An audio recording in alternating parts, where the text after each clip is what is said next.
Hey, what's up everyone? How you doing? It's me, Mr. 4K Upscaler. What you're looking at, it's a new PlayStation 4 update called 5.0. And I'm going to talk about it a little bit. What's new, what's different. If you guys want to find out which update you have, all you have to do is just go back to your system information, which will be right here. You click on the system and it's going to show up 5.0 and everything. Now I'm not going to click on it because I don't want to show you my MAC address and everything due to the hackers, you know, because you never know. There might be some hackers watching this video and shit, so I don't want to do that. But you get the idea. You click on the system and it's going to tell you which update you have. I'm going to say exactly the software update number and you will know which one it is. Alright, so let's talk about what's new. So let's click right over here on sharing broadcast, because this is one of the features that it has now on sharing. Before you could only do 720p maximum, like not even 60 frames per second, just 720p, and it was okay. You know, the stream really wasn't its greatest strength on PlayStation. I always felt like it could do more. Now with the power of PlayStation 4 Pro, they can do more easily because they have that extra horsepower, so that 4 teraflops, that extra GPU that can help, that extra GPU memory as well that can help, you know, process the stream. Because, you know, it's not just your internet that's important, even though I highly recommend that you have your cable Ethernet port hooked up to your PlayStation 4. But at the same time, it's also very important that you have a very powerful GPU to stream that gameplay. So when you click on sharing and broadcast right here, you'll see a new types of feature. Now you can change share button. Do you want it to be an option control button? Like you can choose. Like, do you want to? You can basically press and hold, take a screenshot. Or you can do easy screenshots. You can take screenshot, press and hold display menu, and start to stop saving video clip. I personally like this one because it's easier. Like this one here, because I'm used to this one. Yeah. You just press and hold on display menu, and then you take a screenshot, or press twice to start saving or stop saving clip. This is the one that I always leave on, the standard one. This one, it's if you want to change it, you can change it if you want to. But this one is the one that I'm familiar with and it works the best. I'm used to it by now on my controller, so this is the easiest one. Now, previously, you only had like certain limit on how much you could record on your hard drive, right? Now things have changed. Here, now you can organize and set up your video clip settings. You click on it, you can choose how long do you want your video clip to be. It could be 30 minutes or 60 minutes. Okay. Right now I'll leave it on 60 minutes. And that's cool that you can actually record your video clip for 60 minutes. And now you get to do it with 1920 by 1080 60 frames per second. The 60 FPS will be included automatically. You don't have to worry about that. Okay, so 1920 by 1080, and that's pretty cool that you can do this, you know, because I always felt like this was something that I was missing on PlayStation. Instead of half an hour, now you can do 1 hour, and you can choose 1080p. This really, you don't even need Elgato for this anymore. Honestly, with this option, you don't even need Elgato. You can just I don't even use Elgato anymore. Honestly, there's no reason.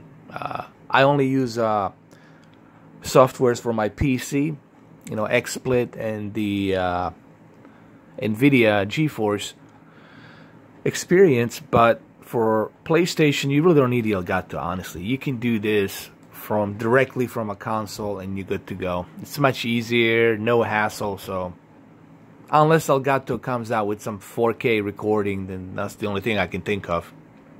So there you have it. I mean, because Elgato can only reach 1080 60 FPS. They cannot do any more higher than that. So now you get to do that here directly from the console, which is kind of cool. Alright, so let's go back to the screenshot settings. You see, you have the same options here. Like, now you can take the screenshots with 4K. And that's pretty cool. So you have the options to take it all the way to 3840 by 2160. So your screenshots, if the game supports native 4K, it'll be native 4K screenshot. If it supports upscaled or checkerboard 4K, you'll be able to take that direct checkerboard 4K screenshot, which is pretty cool, honestly, that you can do that.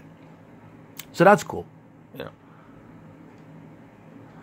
Here's another thing: the broadcast settings. Now, not only do you have video clip settings when you're recording something in 1080p 60 FPS, but now you get to broadcast your live stream in 1920 by 1080 60 FPS. So you get to broadcast in 1080p 60 FPS. This totally now excludes, you don't even need, really honestly, it's pointless having Elgato now. You might as well just throw away that Elgato. I don't see any purpose of it. I mean, you don't have to throw it away. I'm just simply saying, why go through all that hassle of cables connecting to your computer, but now you can do it directly from the console. You go to the advanced settings. In here, you can choose many different things. You can choose who can watch your broadcast. You can block certain people. Like, you have a lot of different options. So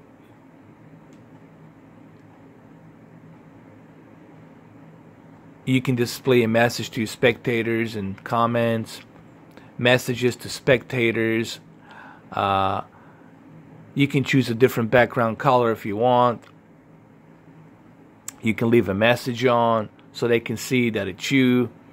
I usually go with the purple. That's my live stream right there, so people get to see it. It clearly says, "Welcome to the Mr. 4K Upscaler live stream."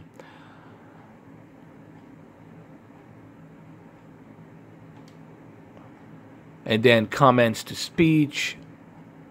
You can use this option if you want. This is usually good if you are like doing a VR, but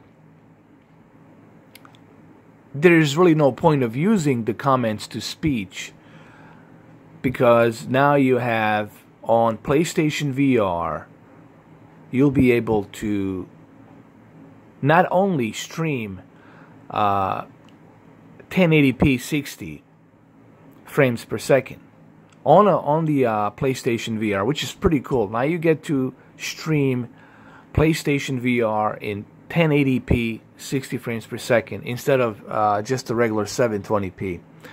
So now that's a big step up for a VR, and the VR is going to look much better on 1080p 60 frames per second on your live stream when you're live streaming a VR game. But at the same time, now on the VR, when you have your headset on, you'll be able to see what people are writing on the your VR headset. I'm gonna do that demo later on this week to show it to you. I'll do a live stream of one game so you can see the text messages appear. So that's cool, because this way you don't have to constantly remove your headset to see who's saying what, and you don't have to use this comments to speech at all.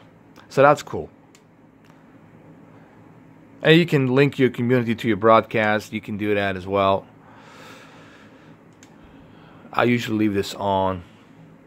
Like this, this is for my club. You know, the members that I have. I can let them know when I'm streaming. So all of my 107 members here, they can join my stream and they can check it out, which I'm sure they will. You know, especially all the friends that I have on the Facebook as well. So, yeah, there we go. So that's linked right now. There it is. So as soon as I start the live stream, they will see it. They will know about it. Plus, all the subscribers that I have on YouTube as well, they will be able to see it. So it's linked. That's pretty cool. So you will know exactly when I start the live stream. You will know. You'll be able to jump into it. But you'll know anyway. I mean, even if you're my friends, which you guys are my friends on the PlayStation. As soon as I start the live stream via PlayStation Now, you will know. But also, those of you who are like big fan of mine, 107 of you on my club page here, you'll be able to jump in. Plus, people from the YouTube community as well.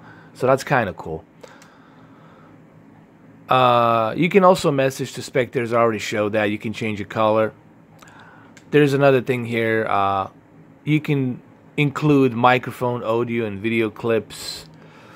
All of this stuff. It's something that's been there before.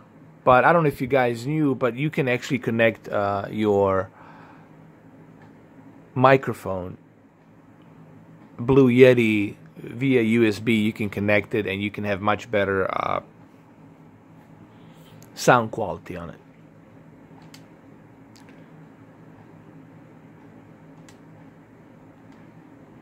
So this is pretty cool. Not only do you have a lot of options now to record a gameplay directly, and 1 hour it's more than enough for you to record a clip for 1080p 60 and then upload it. But you can also adjust your broadcast settings, so you can live stream now in full 1080p 60 frames per second, and you can do the same thing on the PlayStation VR in 1080p 60. That's pretty cool that you can do that. And on top of that, on the VR, you can see the messages, text messages appear on your VR headset, so you don't have to constantly remove your headset to see who's saying what. So that's an additional cool feature as well. Plus the share button, which I also explained, which is cool right here, that you can adjust your length of video clip to 60 minutes and up to 920 by 1080. Now, some people would say, well, why isn't it 4K? That's a good question. Most likely because it would eat a lot of hard drive. You have to remember, guys, in order for them to utilize the 4K recording, that would eat a lot of hard drive. Imagine being recorded in 4K with 60 minutes. It would eat a bunch of gigabytes. You probably like I don't know, like 70, 100 gigabytes. Probably like 70 to 100 gigabytes it would take. So, you know, do you want to do that, honestly? But look, maybe in the future they'll do that. I don't know. Apparently Xbox One X is going to have this ability to do that. Okay?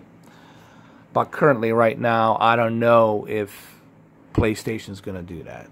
I would advise PlayStation to do it, to give people that option, because it would be kind of cool to have video clips be recorded in 4K. That'd be kind of awesome. But this is a good step up, you know. It's a good update. I like what I'm seeing here. There's definitely some improvements here from previous updates. A lot of improvements. So this is the major update here that you're seeing on this 5.0 update, which is you get to adjust your recording. How long do you want your recording to be? In 1080p 60, which is cool. So 60 minutes of 1 hour of 1080p 60. If you're gonna do some gameplay parts, let's say you want to do Evil, what was it? That new game that's coming out. I forgot the name of it. It's something Evil something. On Friday the 13th, it's coming out, and you can do that game, record it in parts. Part 1, 60 minutes, 1080p, and then upload it to YouTube. You can use your microphone and record it. This way you don't have to worry about the Elgato. It's convenient. What I'm trying to say, this is convenient, so this way you don't have to use your Elgato, okay? And broadcast, it's much better now as well. With the broadcast, you get to broadcast in 1080p 60 FPS, which is pretty cool. People get to see you in a 1080p 60 FPS. Of course, it'll depend on your internet connection as well. But if you have a great internet connection, you're definitely going to be broadcasting in a pretty good quality 1080p 60. Okay, and of course screenshot settings. Now you can actually take a image of 3840 by 2160, which is cool. You know, if you want to share that 4K snapshot of a certain game, you can do so, and you can share it to your friends. So there's a bunch of improvements here, but it's mainly with broadcasting and the video. And same thing with the PlayStation VR. PlayStation VR now does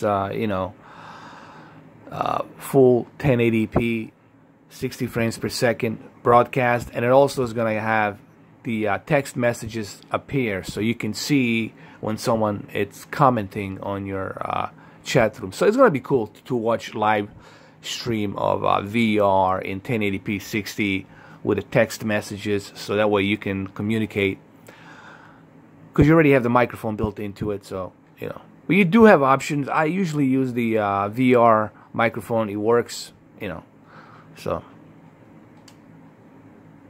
So those are the main features right now. They do have some other stuff as well, like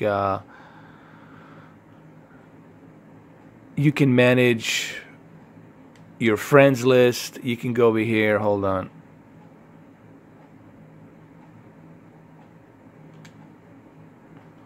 You can create a custom list to easily organize your friends. You can do that as well. So this is some of the new features. Like you can put your favorite friends, so you know which one of your favorite friends are online, and organize them and stuff like that. So that's kind of cool. Now you can follow anybody. You don't have to be a directly their friend.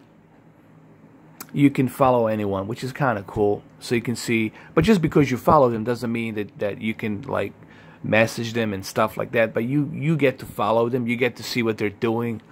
And then you can send them a request to be a friend if you want to. And if they decide to add you as a friend, then they're going to add you as a friend. But you do have the options here to follow a bunch of different people. You know, you can add them as a friend. I mean, you can unfollow if you want to, but it's kind of cool that you can follow these people, check them out, see what they're doing. You know, some of them cannot even accept you as a friend, because some of them, they're like they work for IGN or they work for PlayStation. You know, or they're like big celebrities on the community, so they have like 500,000 to 1 million, you know, friends, whatever. So you know, don't expect them to even reply to you, because they will not, you know, because they have so many people texting and you know, stuff like that. But it's cool that you can follow whoever you want to follow. That's kind of cool.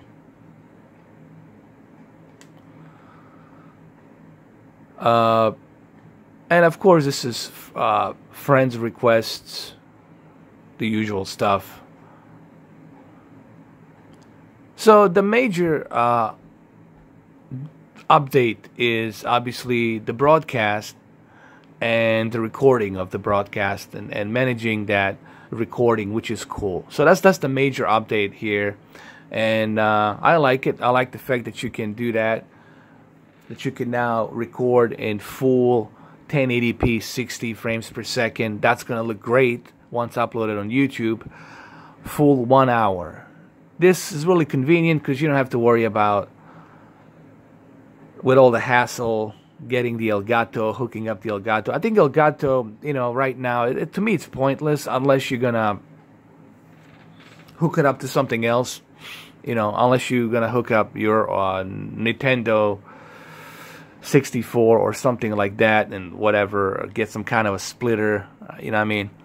But currently, right now, this is more convenient because it's just this is why I like consoles, is convenience. You just press the power up the console, start the live stream, record a 1 hour clip, part 1, part 2, part 3, upload it to YouTube. You know what I mean? It's easier. It's more convenient. That's my whole point. So there you have it, guys. That's all I have for this update. I might do some testing on live stream to see how well the live stream is gonna work with a 1080p 60. And also I might do some live stream on the PlayStation VR to see how that works as well throughout coming days, just to kind of test drive this new update to see how well it responds, you know. Now in terms of 4K, I know a lot of you had the questions like, well, why is it that they wouldn't implement 4K recording? Well, as I said earlier, you have to remember 4K recording, first of all, will take a lot of GPU